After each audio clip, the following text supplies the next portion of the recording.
અમરેલીમાં ખીસરી ગામે દેવી પૂજક સમાજના લગ્ન પ્રસંગમાં ભારે ધીંગાણું જમણવારમાં રોટલી પીરસવાની બાબતે જાનૈયા અને માંડવિયા વચ્ચે મારામારીની ઘટના બની। લાકડીને પાઇપથી હુમલા, બોલેરો કાર ટોળા પર ચઢાવવાનો પ્રયાસ। ઘટનામાં બંને પક્ષના આશરે 15 લોકો ઇજાગ્રસ્ત। 2 ગંભીર ઇજાગ્રસ્તોને અમરેલી ખાતે રેફર કરાયા છે। ધારી પોલીસ ઘટના સ્થળે પહોંચી અને બંને પક્ષોની ફરિયાદ પ્રક્રિયા ચાલુ છે।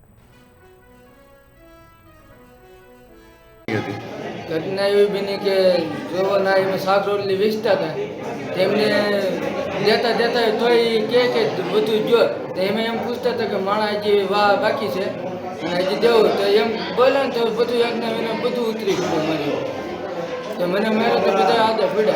भयंकर झगड़ो चालू थी गयो। हाँ भयंकर झगड़ो चालू थी जे आडा पड़ता जाए मैंने तारो आडो ये बधाने मारी मारी ताળી નાખ્યા।